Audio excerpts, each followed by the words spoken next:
আসসালামু আলাইকুম ওরহমতুল্লাহি ওবারাকাতুহ। আজকের গল্প অনুভূতির মায়ার খেলা। তো গাইস, চলুন শুরু করা যাক আজকের গল্প অনুভূতির মায়া খেলা। চায়ের পাতিল থেকে গরম ফুটানো চাটা সিয়াম ভাই যখন আমার হাতের উপর ঢেলে দিল, আমার মনে হলো আমার চারদিক অন্ধকার হয়ে আসছে। এত জ্বালা করছে, যখন আমি চিৎকার দিতে যাব তখন সিয়াম ভাই আমার মুখ চেপে ধরলেন। ব্যথায় আর ছোটার জন্য আমি ছটফট করছি। তখন সেই হাতেই সিয়াম ভাই আমার হলুদের গুঁড়া আর লবণ ঢালতে লাগলেন। হাতে কি পরিমাণ জ্বলছে আমি চিৎকার দিয়েও কান্না করতে পারতেছি না। এসব সহ্য করতে না পেরে যখন জ্ঞান হারালাম, তখন সিয়াম ভাই আমাকে কোলে তুলে নিয়ে আমার রুমের মধ্যে রেখে টেবিল থেকে পানির জগ নিয়ে বাহির থেকে দরজা আটকে বেরিয়ে গেলেন, যাতে আমার জ্ঞান আসলেও আমি হাত ধুতে না পারি। সিয়াম, জগ নিয়ে কোথায় যাচ্ছ? আর সায়ুকে দেখছি না কেন? পানি নেই আমার ঘরে। আয়না, আমি পানি আনতে যাচ্ছি। আর দেখো তোমার সায়ু কোথায় চলে গেছে কে জানে। আয়ানা সিয়ামের কথা বিশ্বাস করলো কি না তা তার চেহারা দেখে বোঝা যাচ্ছে না। সিয়াম আয়ানাকে তার সাথে নিয়ে তার মায়ের রুমে গেল। ফুপ্পির রুমে কেন যাচ্ছি আমরা সিয়াম? আম্মু বলেছে যেতে, গল্প শোনাবে আজ আমাদের। সিয়াম আয়ানাকে নিয়ে ওর মায়ের ঘরে চলে গেল, যাতে সে সায়রার খোঁজ না নিতে পারে। ওইদিকে আয়ানার জ্ঞান ফিরল। হাতের মধ্যে কেউ আগুন লাগিয়ে দিয়েছে, এমন জ্বালা করছে তার হাতে। রুমের মধ্যে পানি খুঁজতে লাগলো সে, কিন্তু সে পেল না। কিভাবে পাবে? সিয়াম যে পানি নিয়ে গেছে। সায়রার রুমে অ্যাটাচ বাথরুমও নাই। অবশেষে সে তার কলেজের ব্যাগের মধ্যে বোতলে পানি পেল। হাত ধুতে গিয়ে পানি লাগালেই আরও জ্বলে উঠছে। বাম হাতের উপর পিঠের চামড়া ঝলসে গেছে। নিজের এই করুণ পরিস্থিতি দেখে আজ নিজের উপর কান্না পাচ্ছে তার। অনেক যন্ত্রণা হচ্ছে তার। ফুপিয়ে কাঁদতে কাঁদতে সে ওখানেই শুয়ে পড়ল। আর সকালের কথা মনে করতে লাগলো সে। সকালে মাছটা একটু পুড়ে যাওয়ায় খালা আমার চুলের মুঠি ধরে ঘুরিয়ে কড়াইয়ের উপর থেকে গরম খুচুনটা আমার পিঠে চেপে ধরে। পিঠ আমার জ্বলে যাচ্ছে, কিছু বলতেও পারছি না। বললেই উনার পাশবিক নির্যাতন আরও বেড়ে যাবে।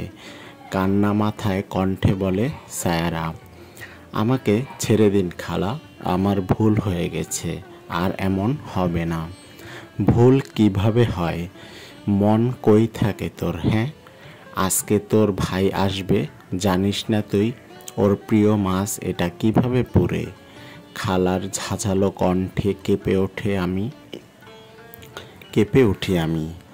আজ খালার একমাত্র ছেলে সিয়াম আসবে ঢাকা থেকে। এই লোক আসা মানে আমার উপর দ্বিগুণ অত্যাচার বাড়বে। সিয়াম ভাইয়া কেন জানি না আমাকে পছন্দ করে না। আমার ইচ্ছা করেই এমন হয় নাই খালা। আসলে আমি একটু অন্যমনস্ক হওয়াতে এমন হয়েছে, আর হবে না। অন্যমনস্ক কেন হবি তুই? মন কোন নাগরের কাছে রেখে আসছিস? খালার মুখের ভাষা ভয়ঙ্কর বিশ্রী, কেউ বলতে পারবে না। খালা শুধু আমার বেলায় এমন। আমাকে রেখে আমার মা নাকি খালুর সাথে পালিয়েছে। সেই থেকে আজ অবধি খালার সব ক্ষোভের শিকার আমি। উত্তর না দিয়ে নিজের মতো কাজ করতেছি। খালা এবার নিজের গালাগাল করতে করতে বেরিয়ে গেলেন। আমি নিজে করুণ অবস্থা দেখে হাসছি। আমাকে একজন কথা দিয়েছিল আমার সব কষ্টের ভাগ তিনি নেবেন। আজ কোথায় সে? মানুষ বড়ই বিচিত্র। কেউ কি পারে কারো কথা রাখতে? উনি হয়তো এত বছর আমাকে ভুলেই গেছে, আর আমার দেওয়ার কথা মনে রাখবে। ছোটবেলায় বলা কথাগুলো ঘিরে আমি এখনো অবধি স্বপ্ন দেখি। নিজের উপর তাচ্ছিল্যের হাসি আসে।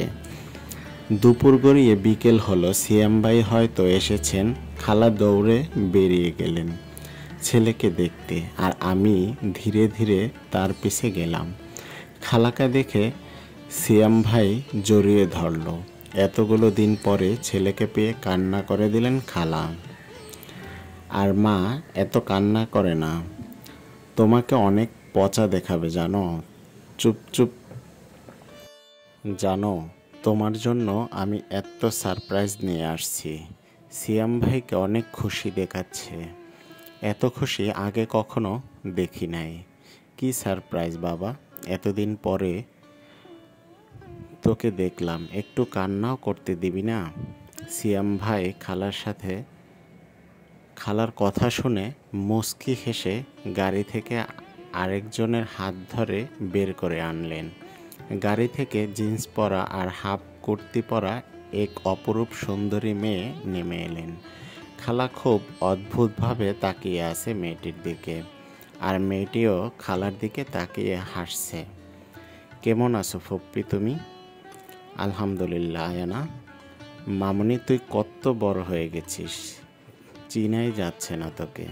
তুই আসবি সিয়াম আমাকে বলেনি। বাড়ির বাকি সবাই কেমন আছে? আরে আবার কান্না করতেছ কেন তুমি ফুপ্পি? আমি আসছি না? দেখবা এবার সবাই আসবে, দেখো সব ঠিক হয়ে যাবে। আমাকে এখানে দাঁড় করিয়ে রাখবে? খালামণি এবার চোখের পানি হাত দিয়ে মুছে ফেলল আর তাদের বাড়ির ভিতরে যেতে বলল। আমি চিনতেই পারছি না উনি কে, অথচ খালাকে ফুপ্পি ডাকছে। সিয়াম ভাইয়া আমার দিকে তাকিয়ে হনহন করে ভিতরে চলে গেল। আমার চেহারা দেখলেই নাকি তার আমার মায়ের কথা মনে পড়ে, রাগ হয়ে যায়। মেয়েটি এবার আমাকে দেখে আমার কাছে এগিয়ে আসে। সায়ারা, তোমার নাম, এম আই রাইট? হ্যাঁ, আমার নাম সায়ারা। আপনি কিভাবে জানলেন? আমি তোমার মামাতো বোন। আয়ানা আমার। কথা কি তোমার মনে নাই সায়ারা? সরি আপু, মনে ছিল, কিন্তু এতগুলো বছর পর দেখে কি চেনা যায়? আর সেই কোন ছোটবেলায় দেখছি, তাও স্পষ্ট মনে নাই আমার। থাক, সমস্যা নেই, এখন আমি আসছি, সব মনে করিয়ে দিব। চলো এবার। আয়ানা আপুর ব্যবহার খুব অমায়িক। এই বাড়িতে আজ অনেক দিন পরে আমার সাথে ভালো ব্যবহার করলো কেউ। খুশি মনে আমি আপুর সাথে ভিতরে গেলাম। আপু ফ্রেশ হয়ে আসার পর অনেক গল্প করলাম তার সাথে। রাত তখন 8টা বাজে। আপু গেল তার রুমে দরকারি কাজে, আর আমাকে সিয়াম ভাই পাঠালো রান্নাঘরে চা বানাতে। আমি চা বানালাম। চা বানানো প্রায় শেষ, পাতিলের চা বলকাচ্ছে। তখন রান্নাঘরে প্রবেশ করে সিয়াম ভাই। বর্তমানে আমি শুয়ে আছি আর আমার চারপাশ অন্ধকার, রুমে আলো নেই। আমার মনে হচ্ছে এত যন্ত্রণা না দিয়ে আল্লাহ আমাকে নিয়ে যাচ্ছে না কেন। ছটফট করছি আমি হাতের যন্ত্রণায়। আমার রুমের দরজা খোলার আওয়াজ আমি পেলাম। তাকিয়ে দেখি আয়ানা আপু রুমের লাইট জ্বালালো। আমাকে মেঝেতে পড়ে থাকতে দেখে ছুটে আমার কাছে এলেন। এসে আমাকে ডাকছে। আমি আধ চোখে খুলে রাখতে পারলাম না। আয়ানা আপু আমার হাতের দিকে তাকিয়ে অবাক হয়ে গেলেন। কি বুঝলেন জানি না। ফুপ্পি সিয়াম কোথায়? তোমরা তাড়াতাড়ি আসো। আয়ানা চিৎকার করে ফুপির আর সিয়াম দৌড়ে চলে আসলেন। আয়ানাকে এই ঘরে দেখে ফুপি অবাক হলেও সিয়াম ভাই ঘাবড়ে যাচ্ছে। কি হয়েছে? ও এভাবে এখানে শুয়ে আছে কেন?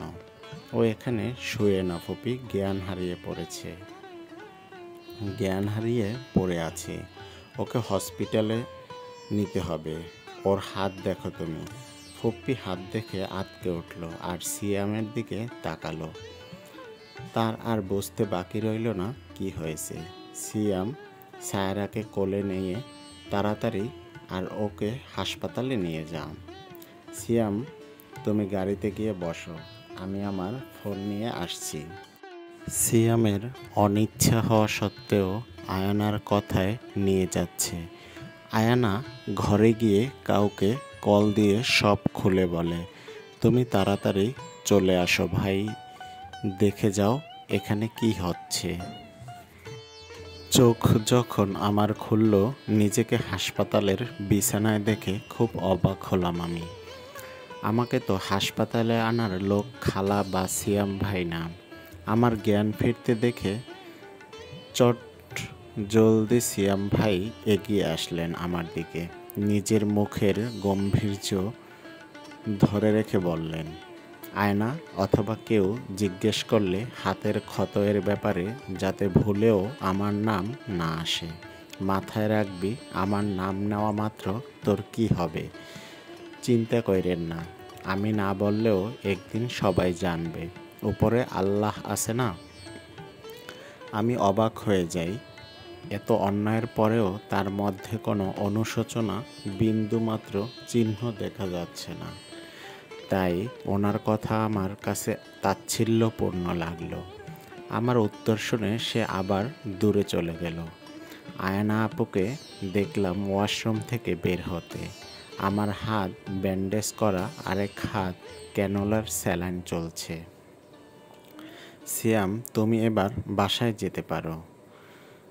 সায়ুকে আজ ছাড়বে না, এখানে আমার থাকা লাগবে।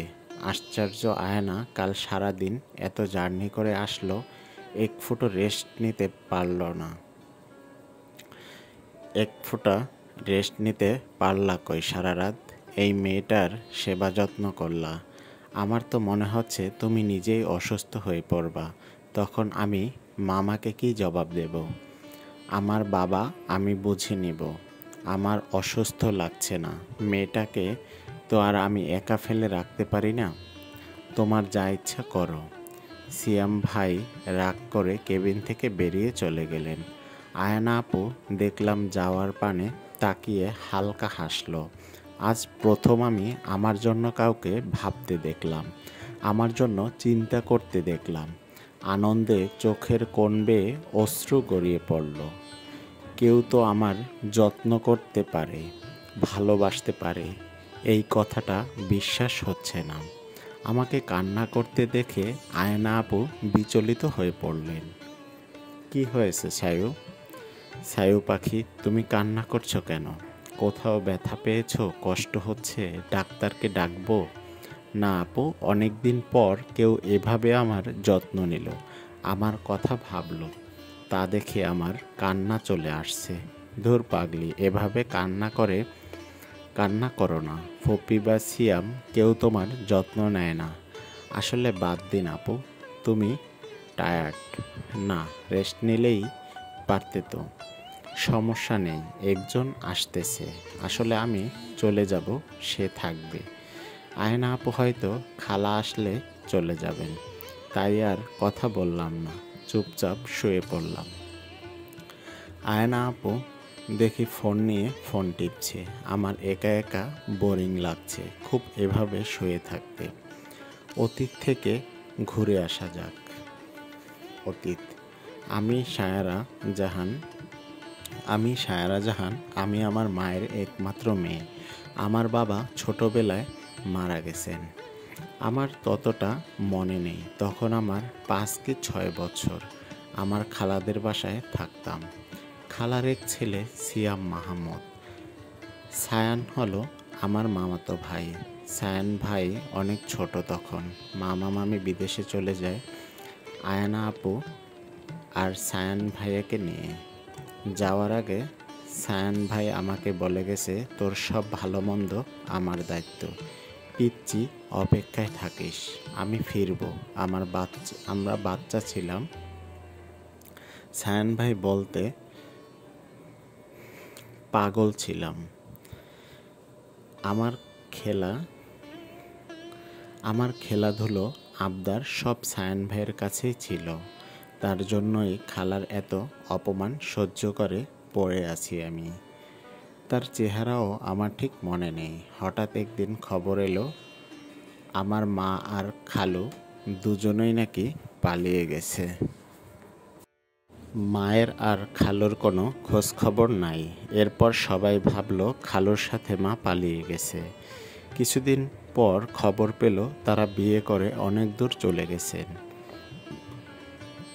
আমি জানি না কোনো মা কিভাবে নিজের মেয়ে ও নিজের বড় বোনের জীবন কিভাবে নষ্ট করে। বাবাকে হারানোর পর থেকে সিয়াম ভাই পাল্টে গেল। আমাকে সহ্যই হয় না তার। যেই খালার চোখে মণি ছিলাম, আজ হলাম তার দুই চোখের বিষ। এতে কি আমার দোষ? আমিও তো মাকে হারিয়েছি, বাবাকে হারিয়েছি। খালা আমাকে প্রচুর মারে, কাজ করায়, তবুও আমি কিচ্ছু বলি না। বললে বলবে মায়ের পাপের শাস্তি আমি পাচ্ছি। আমার তো দাদি বাড়ির কেউ খোঁজ নেয় না, কারণ বাবার সম্পত্তি তার ভাইয়েরা মিলে ভাগ করে নিয়েছে। আমার খোঁজ নিলে যদি আমি সম্পত্তি দাবি করি, আমার সাথে এসব আজ নতুন হচ্ছে না, বর্তমান। অতীতের কথা ভাবতে ভাবতে কখন আবার ঘুমিয়ে পড়লাম জানা নেই। কেবিনে একজন সুদর্শন লোক প্রবেশ করল। লোকটির গায়ে অ্যাপ্রন পরা দেখেই বলবে এই হসপিটালের কোনো ডক্টর। আয়না লোকটিকে দেখে জড়িয়ে ধরে। লোকটিও পরম যত্নে আয়নার মাথায় হাত বুলিয়ে দিচ্ছে। আমাকে ক্ষমা করবা, আমি যে কাজে আসছিলাম তাতে ব্যর্থ হয়েছি। আমি এই বাচ্চা ফুলকে রক্ষা করতে পারলাম না। ফুটফিটে মেয়েটার একই অবস্থা হয়েছে। আয়না ধীরে ধীরে কথা বলছে আর কান্না করছে। সে কিছুতেই মানতে পারছে না সায়রার প্রতি হওয়া এই অন্যায়। Don't cry my little princess, কান্না করো না। একদম তোর কোনো দোষ নাই। Stop blaming yourself dear. যারা এর প্রকৃত দোষী, শাস্তি তো তারা পাবে। ডাক্তারের কণ্ঠে অনেক রাগ প্রকাশ পাচ্ছে। রাগে তার শ্যামবর্ণ মুখ শক্ত করে আছে। বোঝা যাচ্ছে যে নিজের রাগ সে কন্ট্রোল করার চেষ্টা করছে। কিভাবে বলো সায়ু? কিছুতেই বলছে না। ওর এই অবস্থার কথা হয়তো মুখ ফুটে বলবেও না। আমার না রাগ হয়, এত ভালো কেউ ওকে হইতে বলছে। ড্যাড, আমার মম ফুপ্পিকে কত বলেছে যে সায়ুকে আমাদের কাছে পাঠাই দিতে, কিন্তু ফুপ্পি কিছুতেই রাজি হয় নাই। সায়ুর খোঁজ নিব দেখে আমাদের সাথে সব যোগাযোগ বন্ধ করে দিল। নিজেদের ঠিকানা পাল্টে নিল নিজেরা। এই মেয়েটাকে স্বাভাবিক জীবন দিবেও না, আর আমাদেরও দিতে দিবে না। চুপ কর, এখন তুই ক্যান্টিনে গিয়ে খেয়ে আয়। যা, আমি আসি এখানে। আর আমার ব্যাপারে এখনই কাউকে কিছু বলবি না, আচ্ছা? আয়ানা ছেলেটার কথায় চলে গেল। ছেলেটা এবার আয়ানার বেডের দিকে এগিয়ে গেল। পাশে রাখা টোল পেতে একদৃষ্টিতে সায়রাকে দেখতে লাগলো। সায়রার হাতে আঙ্গুল থেকে কবজি অবধি ব্যান্ডেজ করা। কতটা কষ্ট মেয়েটা পেয়েছে তা আর মলিন চেহারার দিকে তাকালে বোঝা যায়। হলুদ ফর্সা মুখশ্রী এখন ব্যথায়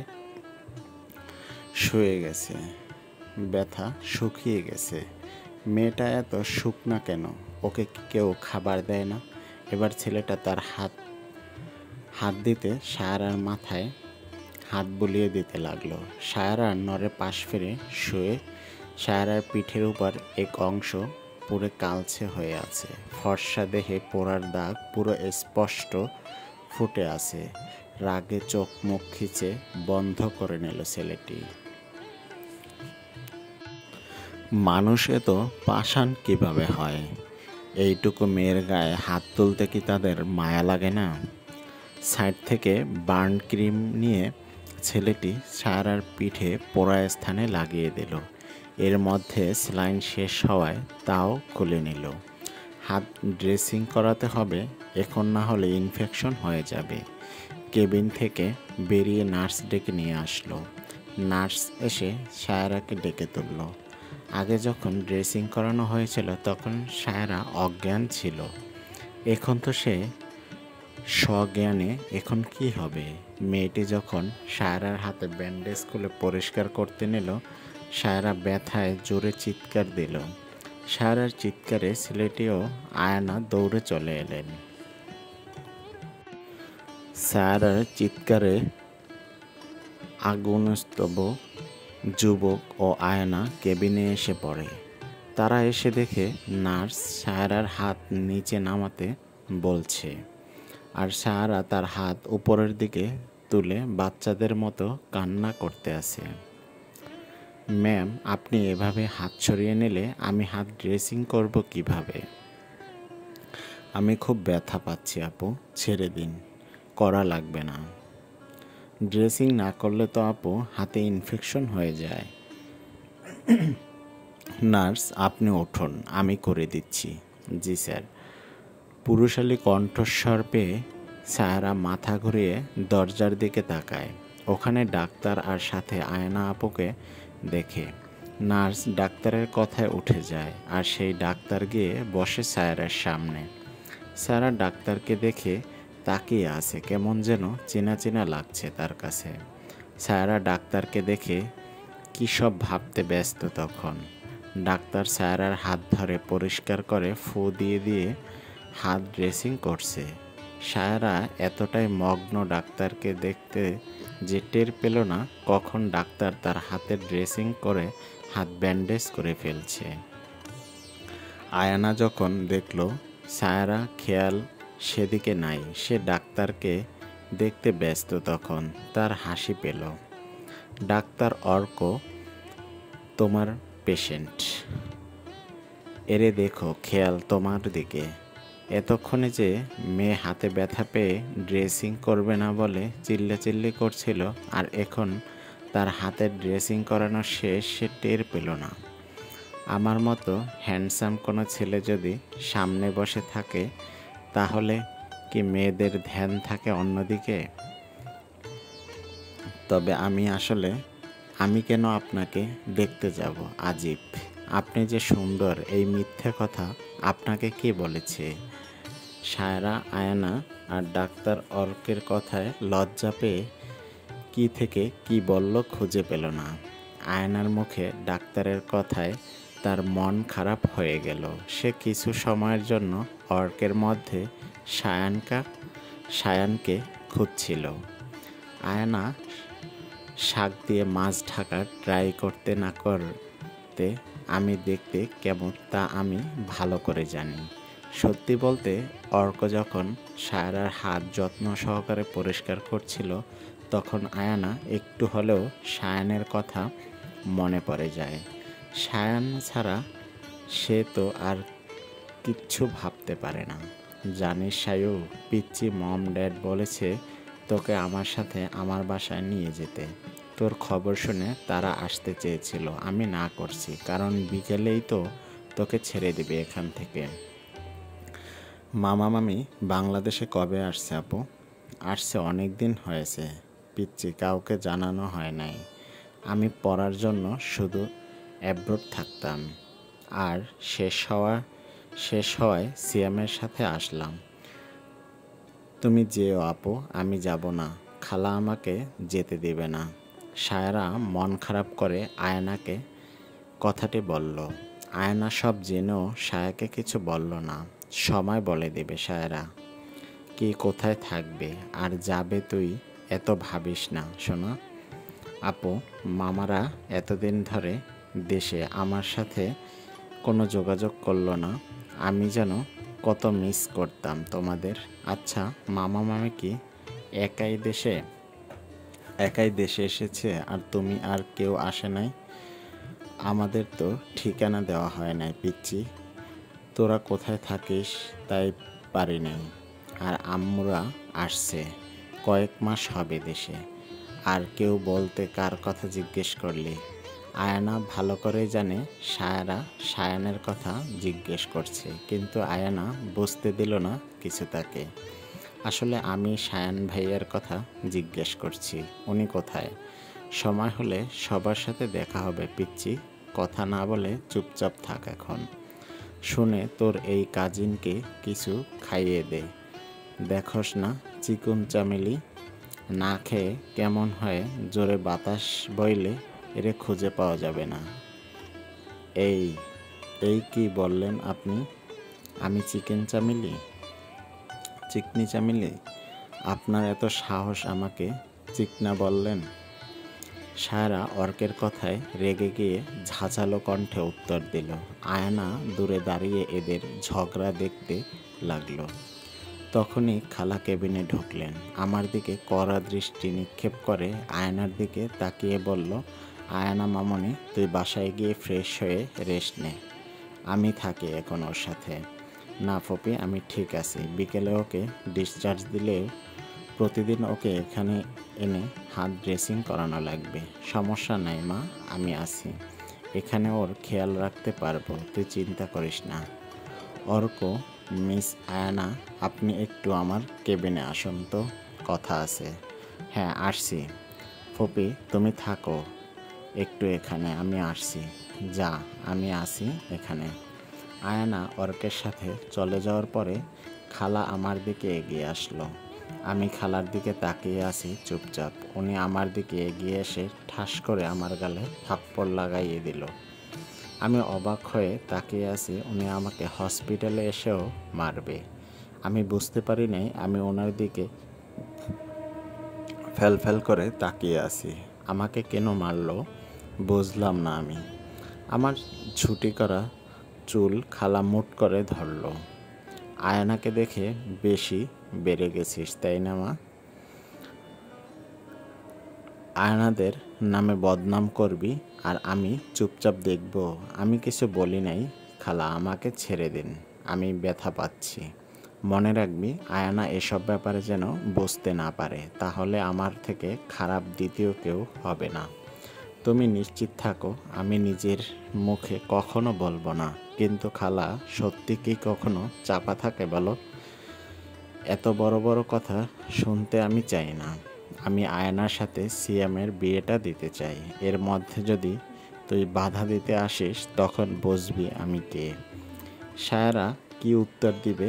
সিয়ামের মতো এমন মানুষের সাথে আয়নার বিয়ে হলে যে আয়নার জীবনটা শেষ হয়ে যাবে। আয়না আপুর মতো ভালো মানুষের সাথে এটা হতে দেওয়া যাবে না। বাহির থেকে এতক্ষণে সব আয়না আর অর্ক দেখছিল। আয়না হতবাক হয়ে তাকিয়ে আছে, মানুষ কিভাবে এত জঘন্য হয়।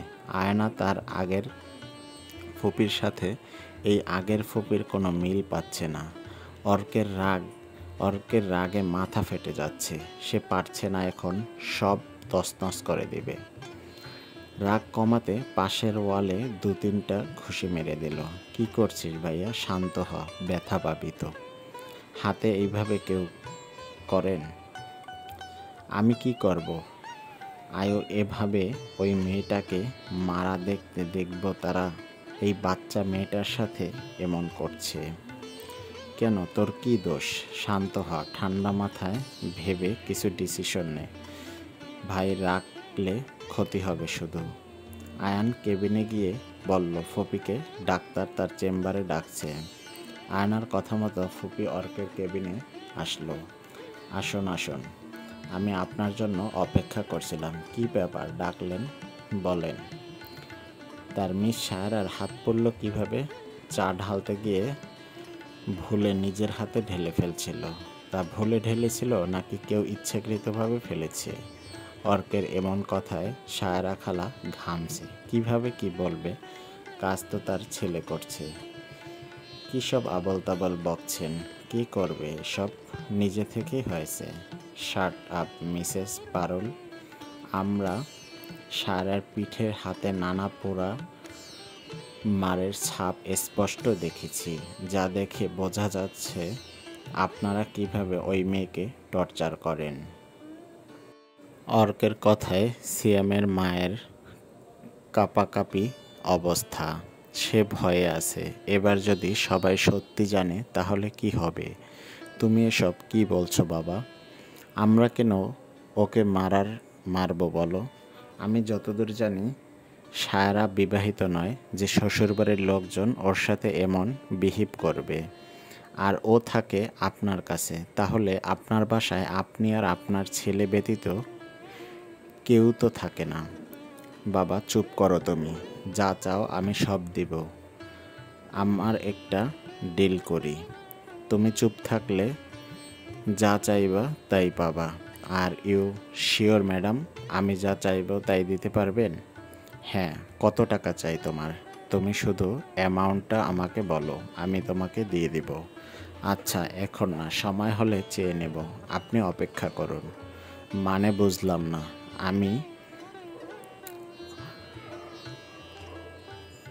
আমরা বিকেলে চলে যাব। এরপর কিভাবে? প্রতিদিন আমার কাছে সায়রার আশা লাগবে ড্রেসিং করাতে। কিন্তু একটা জিনিস তোমাকে আমার খুব চেনা চেনা লাগে। এর আগেও কি কোথাও আমাদের দেখা হয়েছিল? হতেও পারে, তা সময় বলবে। আপনি এখন আসতে পারেন। আমার যখন ইচ্ছা হবে আমি যোগাযোগ করব। অর্ক কথা বলে নিজেই বেরিয়ে গেল হাসি দিয়ে কেবিন থেকে। অর্কের রাউন্ডে যাবার সময় হয়েছে। অর্ক বেরিয়ে যাওয়ার পরেও খালা দাঁড়িয়ে ভাবছে, ছেলেটা প্রচণ্ড হেয়ালি করে কথা বলে, ওর কথাবার্তায় অনেক রহস্য প্রকাশ পায়।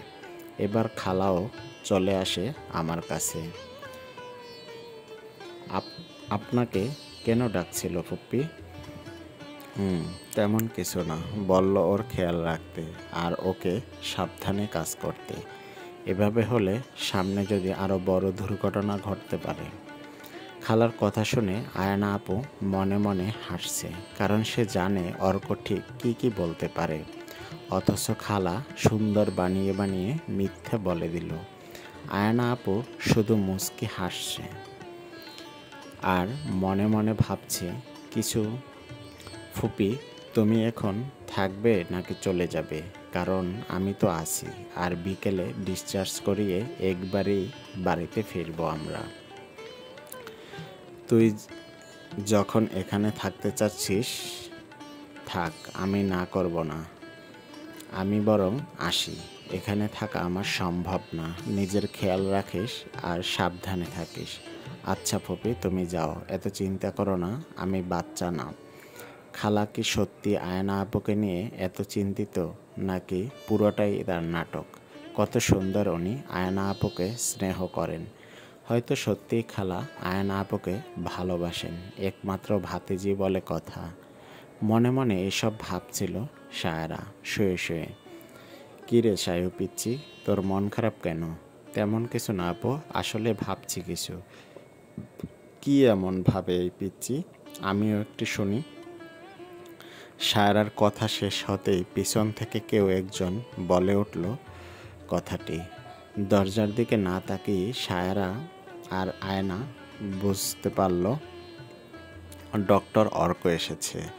সায়রাকে পিচ্চি সম্বোধন করায় সায়রা একটু ক্ষিপ্ত হলো, তবে বুঝতে দিল না কাউকে। সায়রা চোখ বন্ধ করে শুয়ে আছে চুপচাপ। আসলে সে এখন কী কারণে বুঝতে না পেরে অমনভাবে পড়ে আছে। অর্কের তৃষ্ণার্ত আখি যুগল তো কেবল এত বছরের তৃষ্ণা মেটাচ্ছে তাকে দেখে। এই দেখায় কোনোদিন কোনো ক্লান্তি আসবে না। কতগুলো দিন শুধু দূরে থেকেছে এই মানুষটাকে পেতে, অথচ ভাগ্যের এমন খেলা, আজ হসপিটালের চার দেয়ালের মাঝে এসে দেখা হলো তাদের। তবে অর্ক আজ মনে মনে প্রতিজ্ঞা করে কাল থেকে সায়রার জীবনে সায়রার সায়মন ভাই ফেরত আসবে। সায়ান এসে সায়ানের দেওয়া প্রতিটা কথা রাখবে। সায়ান যে তার পিচ্চি কে সবার খেলে আগলে আগলে রাখবে, কেউ যেন আর কোনো ক্ষতি করতে না পারে এই পিচ্চির, সেই সব ব্যবস্থা সে করবে। আয়না ভাইকে ওভাবে তাকিয়ে থাকতে দেখে ভাইয়ের দিকে এগিয়ে গেল। ভাইয়ের কাঁধে হাত রেখে তাকে বলল, দেখিস সব ঠিক হয়ে যাবে ব্রো, চিন্তা করিস না তুই। আমি তো চাই ছুটকি সব ঠিক হয়ে যাক।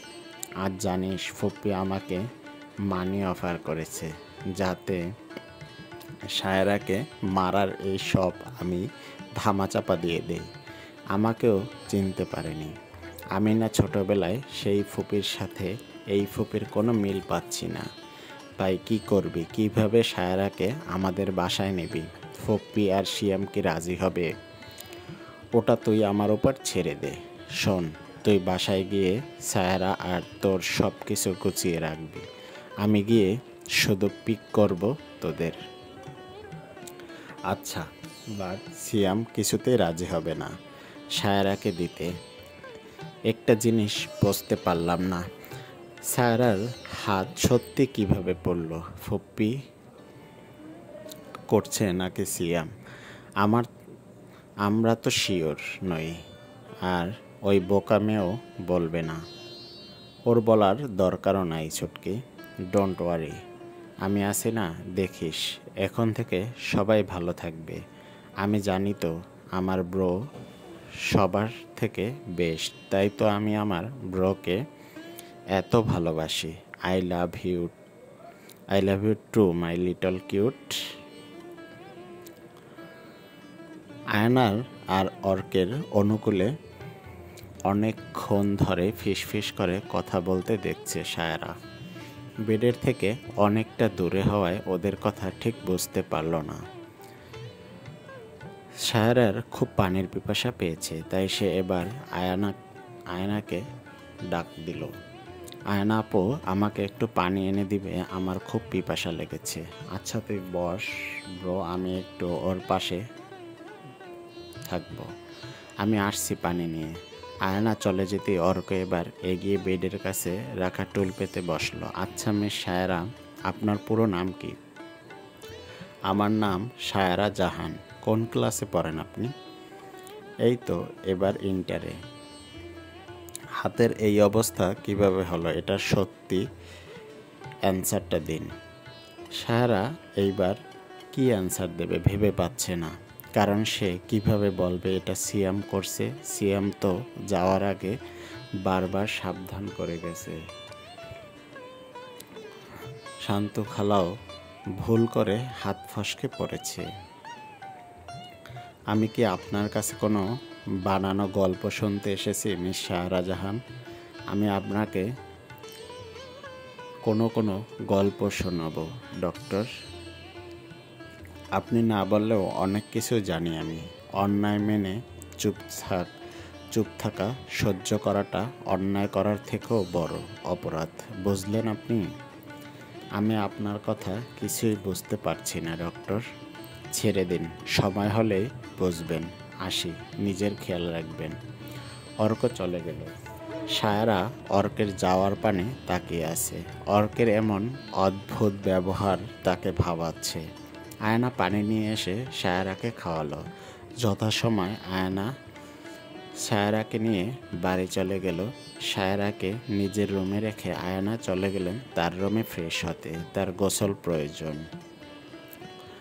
সায়রা পা মেলে খাটের উপর আধো শোয়া হয়ে বসে বসে ভাবছে সায়ন ভাইকে তাকে মনে রেখেছে নাকি ভুলে গেছে। সায়রার ভাবনার মাঝে সিয়াম সায়রার খাটের উপর শুয়ে সায়রার কোলে মাথা রাখলো। হঠাৎ এইভাবে আসায় সায়রা চমকে তাকিয়ে দেখে সিয়াম। সায়রা প্রচণ্ড অবাক হয়ে গেছে সিয়ামের কাজে। এ কি সিয়াম ভাইয়া, আপনি আমার কোলের উপর এভাবে শুয়ে আছেন কেন? উঠুন। সিয়ামের এই কাজে হা করে তাকিয়ে আছে সায়রা। আজ সিয়ামের কি হলো? সে সোজা সায়রার কোলে মাথা রাখলো। সায়রা এক হাত দিয়ে সিয়ামের মাথা ঠেলে নিচে নামানোর চেষ্টা করতে লাগলো। সিয়াম রেগে গেল এমন কাজে সায়রা। সে উঠে দাঁড়িয়ে সায়রাকে বিছানার সাথে আটকে ধরল। সায়রার পুরো মুখ জুড়ে আতঙ্কের ছাপ স্পষ্ট। সায়রা কিছু বলতে পারছে না, ভয়ে তার হাত পা কাঁপা শুরু করা বন্ধ করে দিয়েছে। কাঁপছে সায়রা, সেই সাথে সায়রার ঠোঁটও কাঁপছে, কেঁপে কেঁপে উঠছে। সিয়ামে যা দেখে নিজেকে সামলানো কষ্টকর হয়ে পড়ছে। সিয়াম আজ ড্রিঙ্ক করে বাসায় ফিরেছে। মাতাল অবস্থায় ও তার সাথে সায়রা পেরে উঠছে না। আমাকে ছেড়ে দিন সিয়াম ভাই, কি করছেন আপনি? তুই বারবার আমাকে ভাই বলে ডাকিস কেন? আমি তোর ভাই। তোর মা আর আমার বাপ পালিয়ে বিয়ে করেছে, এটা তো আর নিজের চোখে দেখি নাই, তাই আমরা ভাই বোন না। সেই হিসাবে পরে সিয়াম ভাই, আপনি আমার খালাতো ভাই লাগেন আগে। এখন সরুন না হয় আমি খালাকে ডাকতে বাধ্য হব। তুই এত দেমাগ পাস কই? তুই এত দেমাগ পাস কই? হ্যাঁ, সুন্দরী দেখে এত দেমাগ আসে না, তাই না? আজ যদি আমি তোর এই দেমাগ ভাঙতে না পারি তাহলে আমার নাম সিয়াম না। আপনাকে দেখে আমার সুস্থ মনে হচ্ছে না। আমার ঘর থেকে এখনই বেরিয়ে যান আপনি।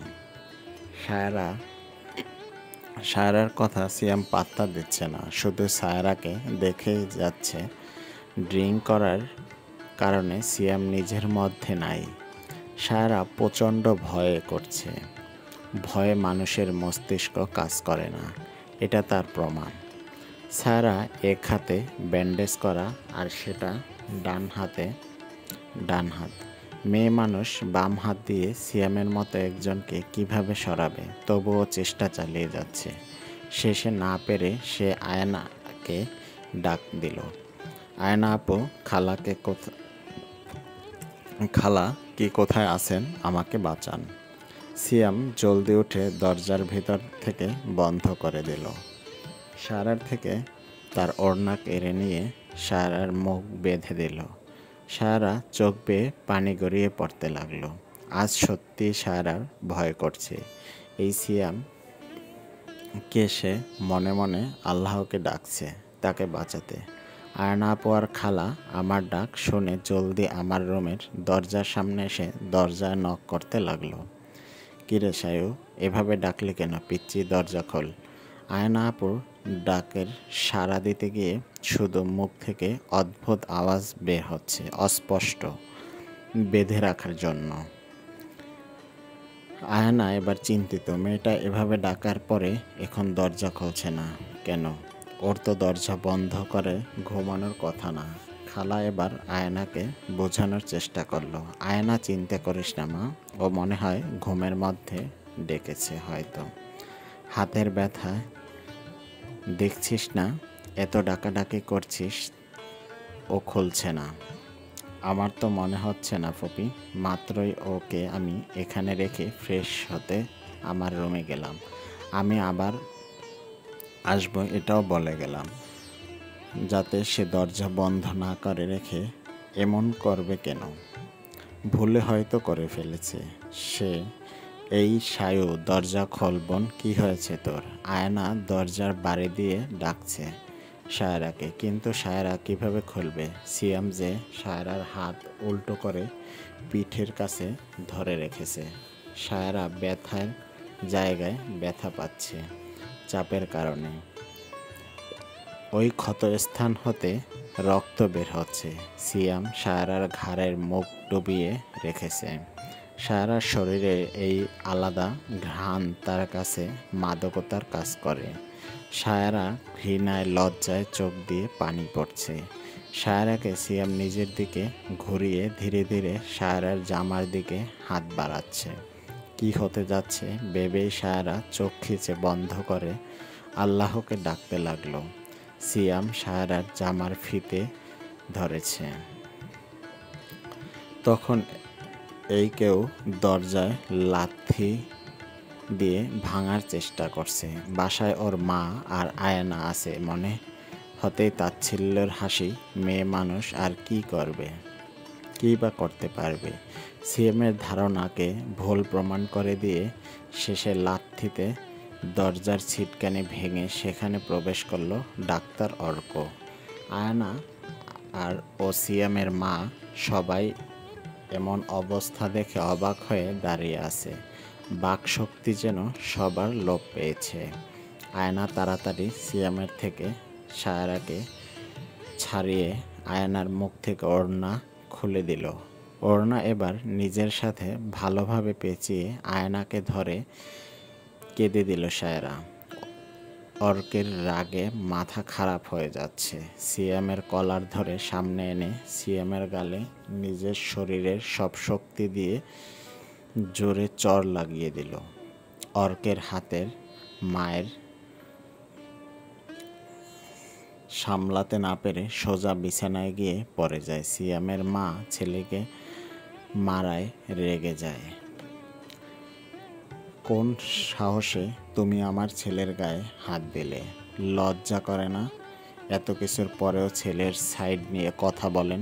আপনি একজন মেয়ে, তাও কিভাবে একজন মেয়ের সাথে এত খারাপ কাজ করার চেষ্টা করার পরেও ছেলের হয়ে কথা বলছেন? চেষ্টা করছে, কিছু তো করে নাই। পুরুষ মানুষ একটু নেশা টেশা করেছে, ভুল হয়ে গেছে। তা নিয়ে তুমি বাড়াবাড়ি করার কে? আমার বাড়িতে এসে সিনকেট করছো। সিএমের মায়ের কথায় উপস্থিত সবাই হতভম্ব হয়ে যায়। একজন মানুষ হিসাবেও সে ব্যর্থ।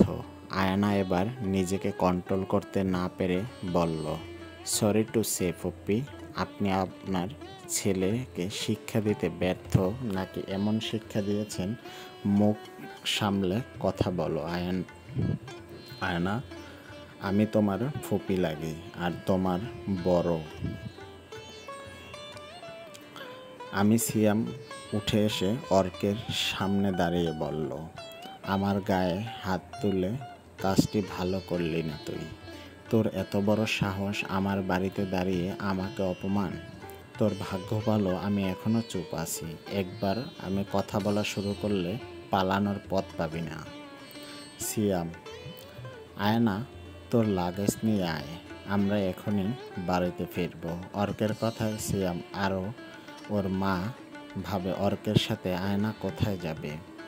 তোমার সাথে তো রাতে আয়না কোথায় যাবে সেটা আপনার না জানলেও চলবে। আমি আয়নাকে কোথায় নিয়ে যাব? আমার ভাতিজিকে কোথায় নিয়ে যাবে সেটা আমি জানবো না? তুমি কে ওকে নিয়ে যাওয়ার? আমার ছোট বোন কে আমি আমার বাসায় নিয়ে যেতেই পারি, তাও যে কোনো সময়। তার কৈফিয়ত তো আমি আপনাকে দেব না। অর্কের মুখের বোন শুনে সবাই অবাক নয়নে তাকিয়ে আছে। এবার খালা শান্ত কণ্ঠে জিজ্ঞেস করলো, তুমি সায়ান? হ্যাঁ, আমি সায়ান মাহমুদ অর্ক, আয়ানার বড় ভাই। আর বাকি কোনো কথা আপনাকে বলতে বাধ্য নই। সায়ানের পরিচয় শুনে সায়রা শুধু সায়ানের চেহারার দিকে তাকিয়ে আছে অবাক হয়ে। এটাই তার সেই সায়ান ভাই যার জন্য সে অপেক্ষা করছিল। এই কি সেই সায়ান হসপিটালে যাকে দেখে সায়ানের কথা মনে হয়েছিল, কিন্তু তাকে হসপিটালে থাকাকালীন কেন বলল না? সেই তার সায়ান ভাই। থম মেরে বসে আছে। আমি মামিদের ড্রয়িং রুমে, আমাকে ঘিরে বসে আছে মামা মামি আর কিছু মানুষ যাদের আমি চিনি না। আমার মধ্যে আতঙ্ক এখনো কাটে নেই। চুপচাপ বসে আছি। সায়ান ভাই আর আয়ানা আপু নিজেদের রুমে চলে গেছে। আয়ানা আপু বিদেশ থেকে আসলেন ভালোভাবে রেস্ট নেওয়ার আগে আমাকে নিয়ে ছুটলেন হসপিটালে। আর আজ সেখান থেকে এসে আমার এই অবস্থা। আপু ক্লান্ত হবে, এটা অনেক স্বাভাবিক বিষয়। ক্ষুধা লেগেছে আমার, পেটুর মধ্যে ব্যথা করছে। সেই হসপিটালে থাকাকালীন খেয়েছিলাম। মম, তুমি একটু সায়রাকে খাবার খাইয়ে দাও, পরে আয়না মেডিসিন খাইয়ে দিবে। সায়রার হাতের অবস্থা তো জানোই, এই হাতে নিয়ে খেতে পারবে না। আমার যে ক্ষুধা লাগছে উনি কিভাবে জানলেন? আমি মুখ ফুটে বলার আগে উনি উপর থেকে মামিকে ডেকে কথাগুলো বললেন। আমার ওষ্ঠদ্বয়ের হাসি রেখা ফুটে উঠল। তখন মামির কথায় আমি ভাবনার জগৎ থেকে বেরিয়ে আসলাম। কি ব্যাপার? ব্যান্ডেজ এরকম লাল কেন? হাতে কি ব্যথা পেয়েছিস তুই সায়ু? হ্যাঁ, আসলে মামিমা, হাতে একটু ব্যথা পেয়েছিলাম, তখন মেবি এরকম হয়েছে। শায়ান, তাড়াতাড়ি তোর ফার্স্ট এড বক্স নিয়ে আয় তো, মেয়েটার হাতে আবার ব্যথা পেল। তোরা দেখিস নাই? মামির ডাকে শায়ান ভাই নিজে তাড়াহুড়া করে চলে আসলেন। সোফায় আমার পাশে বসে রাগী দৃষ্টি নিক্ষেপ করলেন। আম্মু, তুমি ওর জন্য খাবার আনো, আমি দেখছি কি হয়েছে। শায়ান ভাইয়ের কথা মতো মামি রান্নাঘরের দিকে চলে গেল। আমি এবার মাথা নিচু করে বসে রইলাম। এই ব্যথা কখন পেয়েছিস? আমাকে আগে কেন দেখাস নাই? ওড়না দিয়ে এজন্যই হাত ঢেকে রেখেছিলি? আসলে শায়ান ভাইয়া, তখন শিয়াম ভাইয়া এই হাত অনেক জোরে চেপে ধরছিল, তাই এমন হয়েছে। আর আপনি আর আয়না আপু রেগেছিলেন, আমিও ভয়ে ছিলাম, তাই বলা হয় নাই। উনি আমার কথা শুনলো কি না জানি না। সে এবার আমার হাত থেকে ব্যান্ডেজ খোলা আরম্ভ করলো। ব্যান্ডেজ খোলার সময় হাতের চামড়ার সাথে টান খাচ্ছে, আর এতে আমি প্রচুর ব্যথা পাচ্ছি। চোখ বন্ধ করে সোফা খামচে ধরে আছি। নিজের কষ্টের কথা আগে বলতে হয়, পরিস্থিতি পরেও সামলানো যায়। নিজে ঠিক থাকলে আগে নিজের যত্ন নিজের নিতে হয়। নিজে ভালো, অন্য কেউ ভাববে না, তা নিজেকেই ভাবতে হবে। নিজে সুস্থ থাকলে খুব ভালোভাবে অন্যের সাথে লড়াই করা যায়। প্রথম নিজের সমস্যার কথা নিজেকে খুলে বলতে হয়, কারণ সামনের মানুষ কখনোই আমরা না বলা অবধি আমাদের বুঝবে না। শায়ান ভাইয়ের প্রতিটা কথা সত্যি। উনি কি সুন্দরভাবে আমাকে বোঝালেন। আমি মুগ্ধ হয়ে ওনার প্রতিটি কথার শুনতে ব্যস্ত ছিলাম। যে কখন উনি আমার পুনরায় ব্যান্ডেজ করে দিলেন আমি বুঝতেই পারলাম না। আপনি আমাকে কিভাবে ভুলে গেলেন শায়ান ভাই? আমাকে দেওয়া কথাও কি আপনার মনে নাই? অযথা কথা বলা আমার পছন্দ নয় শায়রা। আমার কথা না ভেবে নিজের কথা ভাব তুই। আমি কিছু বললে তুই কষ্ট পাবি। নিজের আবেগ নিয়ন্ত্রণ করতে শেখ। প্রতিবাদ করা শিখে নে। সব সময় আমি বা আয়ানা কেউ তোর পাশে থাকবো না, আর না কেউ ছিল। আগে এসব প্রতিবাদ করলে না ফুপির সাহস হতো তোকে অত্যাচার করার, আর না আজ সিয়াম সাহস পেত। শায়ান ভাইয়ের প্রতিটি কথার মধ্যে রাগের আভাস পাওয়া যাচ্ছে। রাগের মাথায় বললেও প্রতিটি কথা সত্যি। আমার অবস্থার জন্য আমি নিজে দায়ী, তা বুঝতে পারছি। উনি নিজের রুমে চলে গেলেন। মামি আমাকে খাইয়ে দিয়ে আয়ানা আপুর রুমে দিয়ে চলে আসলেন। আপুকে অনেক টায়ার্ড দেখাচ্ছে। উনি আমাকে আমার মেডিসিন খাইয়ে শুতে বললে লাইট অফ করে দিলেন। আপু ক্লান্ত, আপুর ঘুমের প্রয়োজন, তাই আমি জ্বালাতে চাচ্ছি না। তখনই বাড়িতে খালার সাথে অনেক যুদ্ধ পরে আমাকে নিয়ে আসতে সফল হয়েছেন শায়ান ভাই। শায়ান ভাই সিয়ামকে পুলিশের হাতে দিতে চেয়েছিল, কিন্তু খালার অনুরোধে একটা সুযোগ দিতে রাজি হলেন, আর শর্ত দিলেন আজ থেকে আমি আমার মামা আর মামির সাথে থাকব। শায়ান ভাই আমাকে এড়িয়ে চলছে, আমি জানি। আচ্ছা, ওনার কি সত্যি আমাকে দেওয়া কোনো কথা মনে নাই তার? এসব ভাবতে ভাবতে ঘুমিয়ে পড়লাম। অন্যদিকে ব্যালকনিতে বসে কফি খাচ্ছে আর রাস্তায় গাড়ির যাওয়া আসা দেখে যাচ্ছে। আজ সে প্রচুর ক্লান্ত। সারাদিন অনেক ক্লান্ত থাকায় আর না খেয়ে থাকায় খারাপ লেগেছিল। ডিউটি শেষ করে যখন শায়ান আয়ানা আর সায়ারাকে তার সাথে নেওয়ার জন্য সিয়ামের বাসায় গেল, তখন কাজের মেয়েটি দরজা খুলে সে সোজা উপরে আয়নার কাছে যায়। আয়নার মুখে সব শুনে আর দেরি না করে দরজা ভাঙার চেষ্টা করে সফল হন। শায়ানের বুক তখন কাঁপছিল সায়রার চিন্তায়। সিয়ামকে যখন দেখলো সায়রার সাথে বাজে ব্যবহার করছে, তখন তার মাথায় রক্ত উঠে গেল। তবুও সব ঠান্ডা মাথায় হ্যান্ডেল করার চেষ্টা করলো। সায়রাকে সব কিছু থেকে বাঁচানোর দায়িত্ব শায়ানের। সায়রার মাকে কথা দিয়েছিল সে সায়রার সব খেয়াল রাখবে। ছোটবেলার কথা মনে আসলো সায়নের। অতীত। সায়রা যখন একটু একটু করে হাঁটতে শিখছে, সায়নের বয়স তখন 10 বছর। পায়ে নূপুর, হাতে চুড়ি, মাথায় চুল ছোট করে ঝুঁটি করা, একটু জীবন্ত পুতুল হেঁটে বেড়াতে সবার সামনে সায়রা ছিল সায়ানের কাছে পুতুলের মতো। সায়ান শুধু বলতো, এই পুতুল একা আমার, আর আমি একাই খেলবো এই পুতুলের সাথে। ছোটবেলার সায়রাকে কারো সাথে খেলতে দিত না। এই নিয়ে সিয়ামের সাথে সায়ানের প্রচুর ঝামেলা হতো। সিয়াম তখন থেকে সায়ানকে নিজের শত্রু ভাবত। বাড়ির সবাই তখন হাসতো বাচ্চাদের এমন কাজে। আয়ানার তখন 6 বছর আর সায়রার 2। সায়রা অস্পষ্ট কথা বলতো, তখন থেকে সব থেকে বেশি বলতো আপ্পা, মানে বাবাকে ডাকতো। বর্তমানে ফোন বেজে ওঠে। ভাবনার জগৎ থেকে বেরিয়ে ফোন রিসিভ করে সায়ান। অপর পাশের লোকের সাথে কথা বলছে আর হাসছে।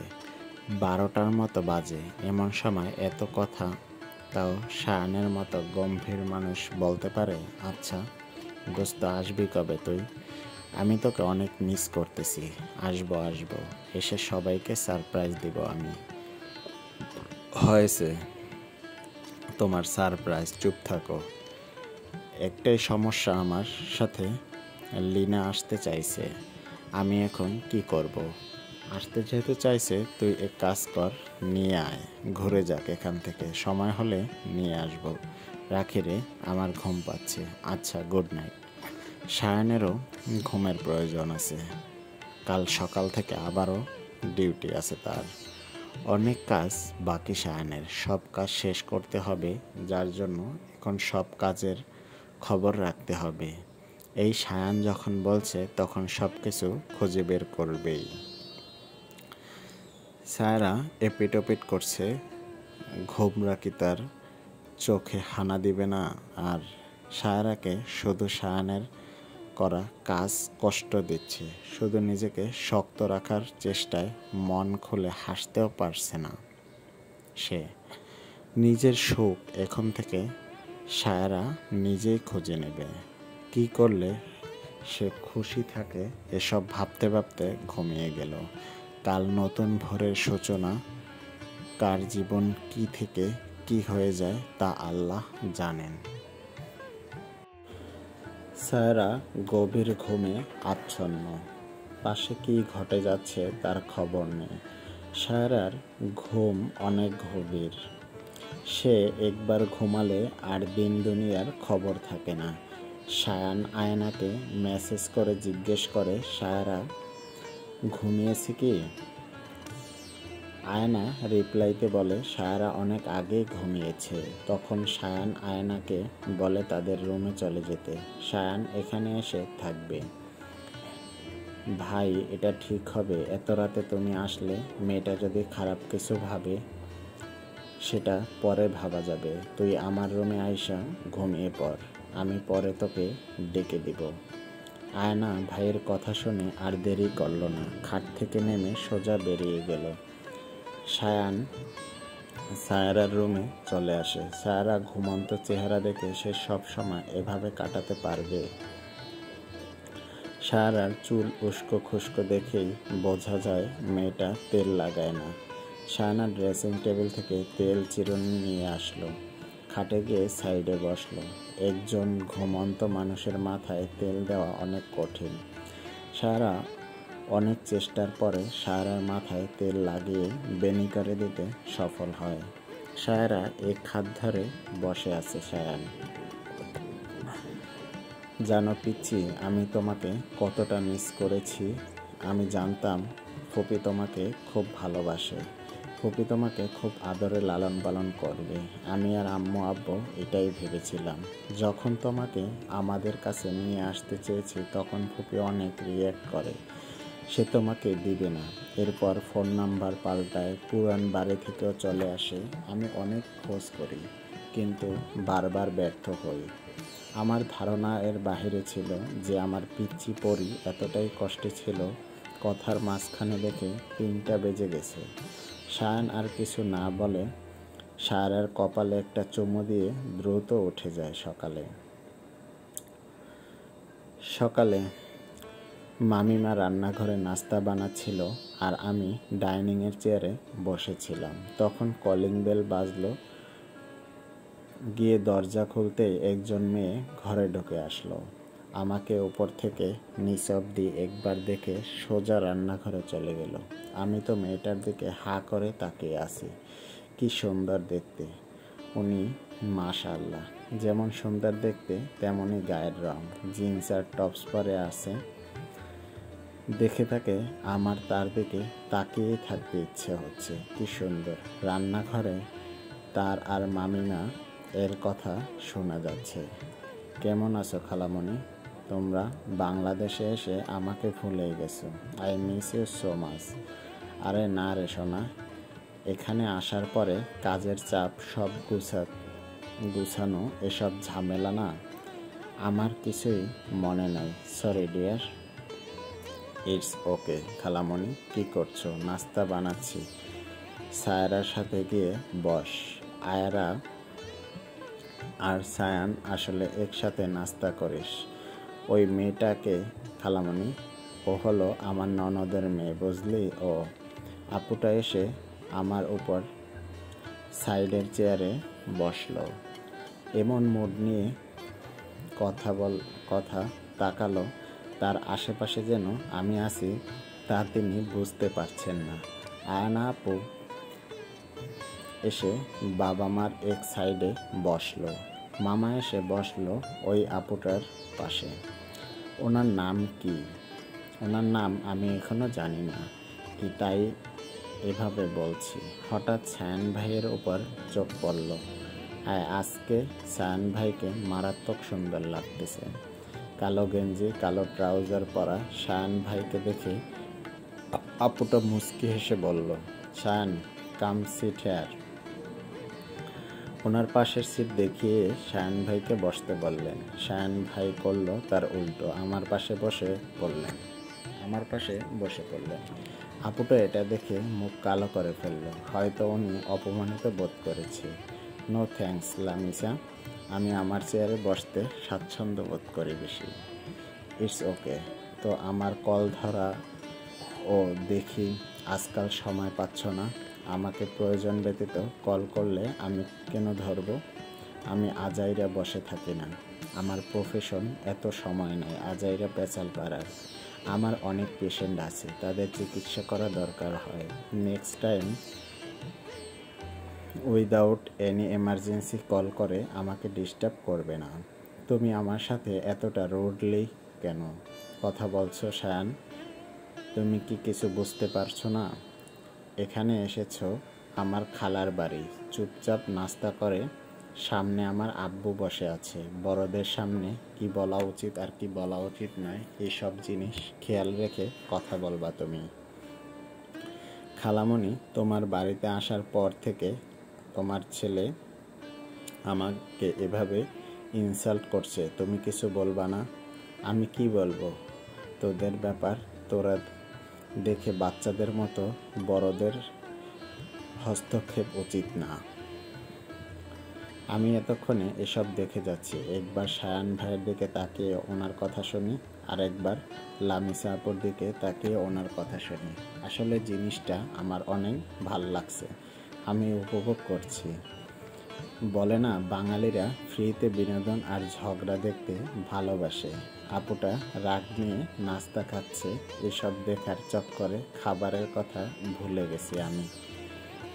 আমি রুটি ছিঁড়ে কিভাবে খাবো এটা বুঝতে পারছি না। আমাকে এভাবে বসে থাকতে দেখে মামা বলল, সায়ু আম্মু তুমি খাচ্ছ না কেন? চুপচাপ বসে আছো যে? আসলে মামু আমার হাত। কি হয়েছে তোমার হাতে আম্মু? মামাকে এখনো এসব ব্যাপারে কেউ কিছু বলে নাই, তাই মামা কিছু জানে না। আমার হাত তো পুড়ে গেছে, ব্যান্ডেজ করা, আমি কিভাবে খাবো? কিভাবে পড়লো আম্মু? আমাকে জানাও নাই কেন? কিশোর, কিভাবে করলা? চুপচাপ খাও, পরে সব শুনবো। আর সায়ান তো কাণ্ড জ্ঞান নাই, পাশে বসে আছস, মেয়েটার রুটিগুলো ছিঁড়ে খাইতে দিতে পারস না, নিজে একা একা গিলছিস। মামির কথা শুনে আহাম্মকের মতো তাকিয়ে আছে সায়ান ভাই। আবার সামনে যে মামি এভাবে তাকে বলবে, বেচারা ভাবতেও পারে নাই। আমার হাসি পাচ্ছে, সাইডে দেখি আয়না আপু মিটিমিটি হাসছে, লামিসা আপুটা রেগে যাচ্ছে। আজব খালামণি, এত বড় মেয়েকে সায়ান কেন খাইয়ে দেবে? তোমারও কি বুদ্ধি লোপ পেয়েছে? লামিসা আপুর কথায় আয়না আপু এবার তাকে বলে, তোমার কি বুদ্ধি আছে লামিসা আপু? বড়দের সাথে কিভাবে কথা বলে এটা জানো না? আর তোমার সমস্যা কই? আমার পিচ্চি সায়র যে হাতে ব্যথা, তাই ভাইয়া খাইয়ে দিবে। ওনাদের কথার মাঝে সায়ান ভাইয়া আমাকে খাইয়ে দিতে লাগলো। আমি চুপচাপ খাচ্ছি। আজ শুক্রবার হওয়ায় ভাইয়া ছুটি, তাই ভাইয়া আজ বাসায় থাকবে। লামিসা আপুর আর আয়ানা আপুর কথা কাটাকাটির মাঝে আমার খাওয়া শেষ। ভাইয়া উঠে রুমে চলে গেলেন আর ফিরে আসলেন আমার মেডিসিন নিয়ে। আমাকে মেডিসিন খাওয়ানো হলে সে মামিকে বলে মামিকে বলে, আম্মু গরম পানি করে, একটা বলে গরম পানি আর একটা ঠান্ডা পানি দুটো নিয়ে তুমি আর আয়ানা আমার রুমে আসো। তুমি আর আয়ানা বাদে যেন অন্য কেউ ভুলেও আমার রুমে না যায়। আর তুই টেলি আমার সাথে আয়। ভাইয়া কাকে টেলি বলে ডাকলো বুঝতে পারলাম না, তাই হা করে তাকিয়ে আছি। ওনার যাওয়ার দিকে আয়ানা আপু এবার উচ্চস্বরে হেসে ওঠে আর বলে, ভাইয়া তোকে টেলি বলছে রে সায়ু।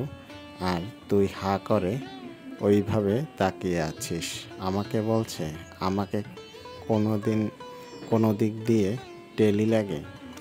তোমার ভাই যে দিন দিন বুড়া হয়ে যাচ্ছে আর বুদ্ধি কমে যাচ্ছে, বুঝো না? এই মেয়ে, এই সায়ানকে বুড়া কেন বলছো? হ্যাঁ, কি সুন্দর হ্যান্ডসাম দেখো। Stupid girl. লামিসা ওর নাম আছে, সায়ারা হয় নামে ডাকবি আর না হয় ডাকবি না। তুই সায়ারা থেকে অনেক বড় বয়সে, ওকে স্নেহ আর ভালোবাসা দিলে তোকে রিটার্ন সম্মান আর শ্রদ্ধা দিবে। সায়ান ভাইয়া দরজা থেকে চেঁচিয়ে কথাগুলো বলল। আমার কি তাতে? আমি উঠে ভাইয়ার রুমে চলে গেলাম। ভাইয়া আমার হাত ড্রেসিং করবে, আমি তা বুঝতে পেরেছি। তো গাইস, আজ এ পর্যন্তই। দেখা হবে অনুভূতির মায়ার খেলা অন্য পর্ব নিয়ে। সে পর্যন্ত সবাই ভালো থাকবেন, সুস্থ থাকবেন, আমাদের সাথেই থাকবেন। আসসালামু আলাইকুম ওয়া রাহমাতুল্লাহি ওয়া বারাকাতুহু। আল্লাহ হাফেজ।